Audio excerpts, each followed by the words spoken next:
Retour en plateau avec Mathieu Driol, donc analyste senior chez Day by Day. Il est 9h10 et vous êtes en direct sur TV Finance et Boursorama. Nous regardons tout de suite les market movers ce matin avec vous, Mathieu.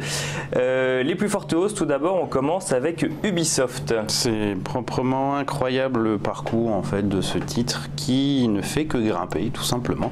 Depuis 4 avril, on valait 66. Aujourd'hui, on ouvre à plus 1,39 à 92,16 €. C'est déjà beaucoup, 50% on se dit de hausse, mais au final si on prend un tout petit peu de recul, vous voyez on valait 30 € le 30 janvier 2017, donc il n'y a pas si longtemps que cela, et puis si je recule un peu en 2011 on en valait 4, hein. Donc c'est une belle progression. C'est proprement incroyable, c'est un titre qui est extrêmement robuste, qui à chaque fois qu'on croit que il a fini, c'est trop tard, machin, ça continue.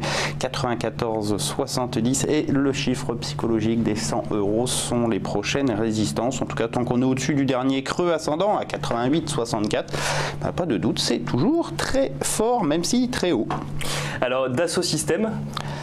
Le titre, lui aussi, est relativement robuste, un petit peu moins volatile, mais c'est une belle progression. On avait consolidé en fait la précédente impulsion haussière pendant quelques semaines sous la résistance des 112,06, résistance franchie il y a quelques jours de cela.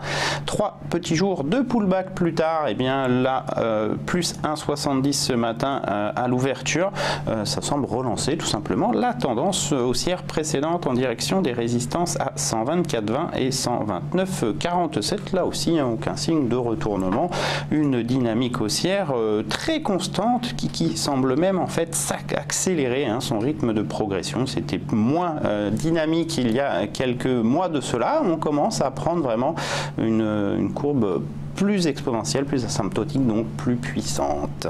Et alors, dernière valeur en forte hausse ce matin, c'est Technicolor. Là, on voit sur le graphique, c'est un petit peu le parcours inverse, hein. C'est une très violente dégradation jusqu'où jusqu'à réaliser en fait cet excès baissier sous le support à 1,20 €. Alors, il fallait rebondir. En tout cas, le marché, le sous-jacent Technicolor a décidé de trouver un plancher sur ce niveau.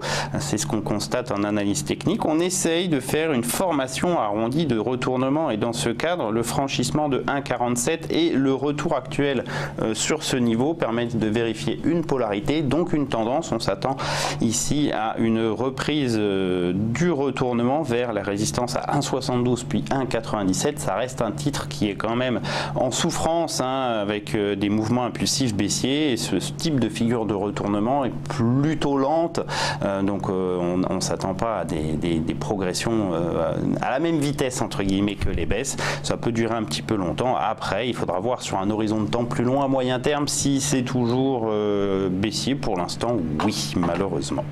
Et alors, on va regarder maintenant du côté des baisses avec Aéroport de Paris, Mathieu. La baisse un peu notable, moins 1,28 à l'ouverture, mais un parcours du titre qui reste haussier et surtout qui est toujours au-dessus de son support majeur à 175. On évolue pour l'instant sur ADP à l'intérieur d'un plat tout en haut de la tendance, ce plat entre 175 et 186,50. Alors pour l'instant, on est plutôt sur la borne basse du plat.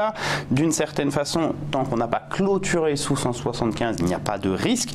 On voit que le titre quand même a un petit peu de mal à poursuivre. D'un autre côté, il avait fait une belle accélération et on voit la dernière fois, vous voyez, c'était à peu près la même façon, c'est-à-dire une belle hausse. Là aussi, la formation d'un plat avant une issue haussière. Vous voyez ce plat ici. Grosso modo, ça voudrait dire qu'on serait par ici. Donc, est-ce qu'on s'attend à une reprise de la tendance? En tout cas, tant que le support à 175 n'est pas enfoncé en clôture, c'est plutôt ce qu'il faut favoriser, une issue haussière dont on aura le signal au-dessus de 186. Donc deux très fortes hausses, Ubisoft et Dassault Systèmes, un rebond pour Technicolor et Aéroport de Paris, on l'espère, peut-être un rebond du coup. Mais pour l'instant, une petite baisse. Merci beaucoup Mathieu Driol et je rappelle donc que vous êtes analyste senior chez Day by Day.